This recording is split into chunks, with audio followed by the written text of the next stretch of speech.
മന്ത്രി മുഹമ്മദ് റിയാസ് ബേപ്പൂർ വിടുമോ എന്ന ചോദ്യം ഉയരുകയാണ്. കേരളം ഉറ്റുനോക്കുന്ന ചോദ്യമാണ് ഇത്. വരാനിരിക്കുന്ന നിയമസഭാ തെരഞ്ഞെടുപ്പിൽ ബേപ്പൂർ മണ്ഡലത്തിലെ രാഷ്ട്രീയ ചരിത്രം തെളിഞ്ഞതോടെയാണ് നടപ്പു സമ്പ്രദായങ്ങളിൽ ചില മാറ്റങ്ങൾ ആലോചിക്കുന്നത്. ഒരുപക്ഷെ പിണറായി വിജയൻ മത്സരിക്കുന്നില്ലെങ്കിൽ റിയാസ് ധർമ്മടത്തേക്ക് മാറിയേക്കാം. ഷംസീറിന് സീറ്റില്ലെങ്കിൽ തലശ്ശേരിയിലും മത്സരിക്കാം. ബേപ്പൂർ ഒഴികെ എവിടെ മത്സരിക്കാനും തയ്യാറായി നിൽക്കുകയാണ് മുഹമ്മദ് റിയാസ്. PV അൻവർ UDF സ്ഥാനാർത്ഥിയായി മത്സരിക്കുമെന്ന് KPCC പ്രസിഡന്റ് സണ്ണി ജോസഫ് സ്ഥിരീകരിച്ചതോടെയാണ് റിയാസിൽ മനംമാറ്റം സംഭവിച്ചിരിക്കുന്നത്. മന്ത്രി PA മുഹമ്മദ് റിയാസിനെതിരെ ശക്തമായ പോരാളിയെ ഇറക്കി മണ്ഡലം പിടിച്ചെടുക്കാനാണ് UDFന്റെ നീക്കം. ഔദ്യോഗിക പ്രഖ്യാപനത്തിന് മുൻപ് തന്നെ അൻവർ മണ്ഡലത്തിൽ സജീവമായി കഴിഞ്ഞിരുന്നു. മുസ്ലിം ലീഗ് നേതാവ് MC മായിൻ ഹാജി ഉൾപ്പെടെയുള്ള പ്രമുഖരെ നേരിൽ കണ്ട് അദ്ദേഹം പിന്തുണ തേടിയിട്ടുണ്ട്. മന്ത്രി മുഹമ്മദ് റിയാസിനെതിരെ ശക്തമായ പോരാട്ടം കാഴ്ചവെക്കാൻ അൻവറിന്റെ സാന്നിധ്യം സഹായിക്കുമെന്നാണ് UDF നേതൃത്വം വിശ്വസിക്കുന്നത്. നിലവിലെ MLA ആയ PA മുഹമ്മദ് റിയാസ് 28,747 വോട്ടുകളുടെ ഭൂരിപക്ഷത്തിലാണ് മണ്ഡലത്തിൽ വിജയിച്ചത്. ഭരണവിരുദ്ധ വികാരം വോട്ടായി മാറുന്ന മണ്ഡലമാണ് ബേപ്പൂരെന്നും അൻവറിലൂടെ അത് അനുകൂലമാക്കാമെന്നാണ് മുന്നണികളുടെ തീരുമാനവും കണക്കുകൂട്ടലുകളും. കഴിഞ്ഞ നിയമസഭാ തെരഞ്ഞെടുപ്പിൽ LDF വലിയ വിജയം നേടിയെങ്കിലും സമീപകാലത്തെ തെരഞ്ഞെടുപ്പ് ഫലങ്ങൾ UDFന് വലിയ ആത്മവിശ്വാസമാണ് നൽകുന്നത്. PK കുഞ്ഞാലിക്കുട്ടി വഴി മുഖ്യമന്ത്രി ചില ശ്രമങ്ങൾ നടത്തി നോക്കിയിട്ടുണ്ടെങ്കിലും ബേപ്പൂരിൽ കരുത്തനെ ഇറക്കണമെന്ന നിലപാടിൽ തന്നെയാണ് കോൺഗ്രസ് നേതൃത്വം ഉള്ളത്. ഉമ്മൻചാണ്ടി മുഖ്യമന്ത്രിയായിരുന്ന കാലത്തെ സാഹചര്യമല്ല ഇപ്പോൾ ഉള്ളത്. കുഞ്ഞാലിക്കുട്ടിക്ക് സതീശനുമായി സംസാരിക്കാൻ പരിമിതികൾ ഏറെയുണ്ട്. ഒരു തലത്തിലും അടിയറവ് പറയുന്ന ആളല്ല VD സതീശൻ. 10 കൊല്ലം പ്രതിപക്ഷത്തിരുന്നതിനാൽ കുഞ്ഞാലിക്കുട്ടിക്കും ലീഗ് നേതാക്കൾക്കും ആർക്കു വേണ്ടിയും വിട്ടുവീഴ്ച ചോദിക്കാനും കഴിയാത്ത സാഹചര്യം നിലവിലുണ്ട്. ബേപ്പൂരിൽ നിന്നും അൻവർ ജയിച്ചാൽ മണ്ഡലത്തിൽ ഒരു മന്ത്രി എന്ന വാഗ്ദാനമായിരിക്കും കോൺഗ്രസ് നേതൃത്വം മുന്നോട്ട് വെക്കുക. മന്ത്രി PA മുഹമ്മദ് റിയാസിനെതിരെ രൂക്ഷമായ വിമർശനം PV അൻവർ ആവർത്തിക്കുകയാണ്. മരുമോനായതിന്റെ ലഹരിയിലാണ് മുഹമ്മദ് റിയാസ് എന്നും അത് തന്നെയാണ് മരുമോനിസം എന്നും അൻവർ പറഞ്ഞു. വ്യക്തിപരമായി അദ്ദേഹത്തോട് ഒരു വിദ്വേഷവുമില്ല. പക്ഷേ അദ്ദേഹത്തിന്റെ നടപടികൾ ശരിയല്ല എന്നതാണ് തന്റെ നിലപാട്. അതിൽ ഉറച്ചു നിൽക്കുമെന്നും PV അൻവർ പറഞ്ഞു. ബേപ്പൂരിലെ ചാലിയം ഹാർബർ സന്ദർശിക്കുകയായിരുന്നു PV അൻവർ. ഒരു സർക്കാരിനെയും സംവിധാനത്തെയും പാർട്ടിയെയും കുടുംബബാധ്യതയിലൂടെ ചവിട്ടിപ്പിടിച്ചിരിക്കുകയാണ് ഇവർ. എന്തിനാണ് വികസന ജാഥ നടക്കുന്നത്? വികസനം ജനങ്ങൾക്ക് നേരിട്ട് അനുഭവപ്പെട്ടാൽ പിന്നെ ജാഥയുടെ ആവശ്യമില്ലല്ലോ. അത് മറ്റൊരു തട്ടിപ്പാണെന്നും PV അൻവർ പറയുന്നു. നിയമസഭാ തെരഞ്ഞെടുപ്പിൽ അൻവർ ബേപ്പൂരിൽ നിന്ന് മത്സരിക്കുമെന്ന വാർത്തകൾക്കിടെയാണ് ജനങ്ങളുമായി സംവദിച്ച നേതാവ് മണ്ഡലത്തിൽ സജീവമാകുന്നത്. ചാലിയം ഹാർബറിലെത്തിയ മത്സ്യബന്ധന തൊഴിലാളികളുമായി സംസാരിച്ച അൻവർ മണ്ഡലത്തിൽ വികസനം ഉണ്ടായില്ലെന്ന് ആരോപിച്ച് തൊഴിലാളികളെ കുറിച്ച് മുഹമ്മദ് റിയാസ് പ്രസംഗത്തിൽ പോലും പറയാറില്ല എന്നും ആകെ പറയുന്നത് ടൂറിസത്തെ കുറിച്ചാണെന്നും അൻവർ പറഞ്ഞു.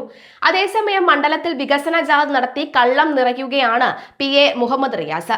എതിർ സ്ഥാനാർത്ഥിയായി PV അൻവർ വരുമ്പോൾ ബേപ്പൂരിൽ മത്സരം കുടുങ്ങും.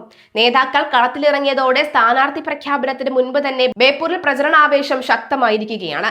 തൽക്കാലം താൻ മണ്ഡലം മാറുമെന്ന അഭ്യൂഹം ഉണ്ടാകാതിരിക്കാൻ റിയാസ് ശ്രദ്ധിക്കുന്നുണ്ട്.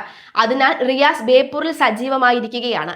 മികച്ച മന്ത്രി എന്ന ഇമേജ് പരമാവധി പ്രയോജനപ്പെടുത്താനാണ് റിയാസ് ശ്രമിക്കുന്നത്. 2021 ലീഗിന്റെ രഹസ്യ സഹായത്തോടെയാണ് റിയാസ് ജയിച്ചത് എന്ന് നാട്ടുകാർ പറയുന്നുണ്ട്. എന്നാൽ എന്തു വില കൊടുത്തും മന്ത്രിസഭയെ അധികാരത്തിലെത്തിക്കാൻ ശ്രമിക്കുന്ന കോൺഗ്രസും ലീഗും ഇക്കുറി ഒരു വിട്ടുവീഴ്ചയും തയ്യാറാവില്ല. പൊതുമരാമത്ത് ടൂറിസം വകുപ്പുകളുടെ ചുമതല ഉണ്ടായിരുന്ന മന്ത്രി റിയാസിനെ സംബന്ധിച്ചിടത്തോളം അത്ര മോശമല്ലാത്ത പ്രകടനമാണ് അദ്ദേഹം പിണറായി മന്ത്രിസഭയിൽ കാഴ്ചവെച്ചത്. എന്നാൽ പിണറായി വിജയൻ ഉണ്ടായ ദുഷ്പേരിന്റെ ഒരു ഭാഗം റിയാസിന് അനുഭവിക്കേണ്ടി വന്നു. മുഖ്യമന്ത്രിയുടെ മകളെ വിവാഹം കഴിച്ചതാണ് റിയാസ് ഉണ്ടായ പരാജയത്തിന്റെ കാരണമെന്ന് PV അൻവർ പോലും പറയുന്ന സാഹചര്യമാണ് വന്നു ചേർന്നിരിക്കുന്നത്. റിയാസിന്റെ മരുമോനിസം അദ്ദേഹത്തിന് വൻതോതിൽ ചീത്ത പേരുണ്ടാക്കി. റിയാസ് എന്തു ചെയ്താലും തെറ്റായി ചിത്രീകരിക്കപ്പെടും. CPM നേതാക്കൾക്ക് പോലും റിയാസിനോട് വിരോധമുണ്ട്. പിണറായിക്ക് വേണ്ടി റിയാസ് കൈയും കാലും മെയ്യും മറന്ന് നിലകൊള്ളുന്നതാണ് കാരണം. സഹമന്ത്രിമാർ പോലും റിയാസിനെ വിശ്വസിക്കാത്ത സാഹചര്യം നിലവിലുണ്ട്. റിയാസിനെ കാണുമ്പോൾ ഭയഭക്തി ബഹുമാനം കാണിക്കുന്ന മന്ത്രിമാർ പോലും മാറി നിന്ന് കുറ്റം പറയുന്ന സാഹചര്യവും നിലവിലുണ്ട്. ഇത്തരം ആളുകളെ എങ്ങനെ കൈകാര്യം ചെയ്യണമെന്ന് റിയാസിന് നന്നായി അറിയില്ല. കാരണം പിണറായി വിജയൻ എന്ന മഹാമേരുവിന് കീഴിൽ അതിന്റെ തണൽ പറ്റിയാണ് ഇത്രയും കാലം റിയാസ് ജീവിച്ചിട്ടുള്ളത്. മുഖ്യമന്ത്രിക്കാകട്ടെ മകൾ വീണയോട് അതിരുകടന്ന വാത്സല്യവും സ്നേഹവുമുണ്ട്. ആ കുടുംബം സ്നേഹത്തിന്റെ വലിയൊരു അളവ് മന്ത്രി റിയാസിന് നിറലോഭം ലഭിക്കുന്നുമുണ്ട്. ഇതിൽ അസൂയയും അമർഷവും ഉള്ളവർ ധാരാളവും. മുമ്പ് മുഖ്യമന്ത്രി പിണറായി വിജയനെ അനുകൂലിക്കുന്ന ക്യാബിനറ്റ് അംഗങ്ങൾ കുറവാണെന്ന റിയാസിന്റെ ടെലിവിഷൻ അഭിമുഖം വലിയ വിവാദമാണ് സൃഷ്ടിച്ചത്. ഇത് മുഖ്യമന്ത്രി പിണറായി വിജയന് പോലും പ്രതിസന്ധി ഉണ്ടാക്കി കഴിഞ്ഞു. അതിനുശേഷം ടെലിവിഷൻ അഭിമുഖത്തിൽ ശ്രദ്ധിക്കുമെങ്കിലും പലപ്പോഴും റിയാസിന്റെ പിടിവിട്ടു പോകാനാണ് പതിവ്. ഇതാണ് PV അൻവർ ഉപയോഗപ്പെടുത്താൻ ഒരുങ്ങുന്ന ഘടകം. അതായത് CPM-ലെ പിണറായി വിരുദ്ധതയുടെ വോട്ടുകൾ സമാഹരിക്കുക എന്നതാണ് അൻവറിന്റെ ലക്ഷ്യവും. ധനമന്ത്രി KN ബാലഗോപാൽ മന്ത്രി റിയാസിനെയും അദ്ദേഹത്തിന്റെ വകുപ്പുകളെയും അതിരുകടന്ന് സഹായിക്കുന്നുവെന്ന ആരോപണവും നിലവിലുണ്ട്. പൊതുമരാമത്ത് ടൂറിസം വകുപ്പുകളിൽ നിന്ന് ധനമന്ത്രിക്ക് എത്തുന്ന ഫയലുകളിൽ ധനമന്ത്രി വളരെ പെട്ടെന്ന് തീരുമാനങ്ങൾ എടുക്കുന്നത് മുഖ്യമന്ത്രിയും ധനമന്ത്രിയും തമ്മിലുള്ള ബന്ധമാകാം ഇതിന്റെ അടിസ്ഥാനം. എന്നാൽ CPI ഉൾപ്പെടെയുള്ള ഘടകകക്ഷി മന്ത്രിമാർ അയക്കുന്ന ഒരു ഫയലിലും തീരുമാനമെടുക്കാറില്ല. വർഷങ്ങളോളം കയ്യിൽ വെച്ച ശേഷം മുഖ്യമന്ത്രിക്ക് അയക്കുന്നത് ധനമന്ത്രിയുടെ സ്ഥിരം പരിപാടിയാണ്. മുസ്ലിം വോട്ടർമാർ ഏറെയുള്ള സ്ഥലമാണ് ബേപ്പൂർ. PV അൻവർ ആകട്ടെ BJPക്കെതിരെ വാളെടുത്ത വില്ലനാണ്. DGP MR അജിത്കുമാറിന്റെ BJP പ്രളയത്തിന് എതിരെയാണ് ഇക്കാലം അത്രയും അൻവർ യുദ്ധം നയിച്ചത്. അതാണ് CPM-ൽ നിന്നും അൻവർ പുറത്താകാനുള്ള കാരണവും. ഇങ്ങനെയുള്ള അൻവറിന് എങ്ങനെയാണ് ബേപ്പൂരുകാർ വോട്ട് ചെയ്യാതിരിക്കുക, പ്രത്യേകിച്ച് ലീഗിന്റെ പിന്തുണയുള്ളപ്പോൾ?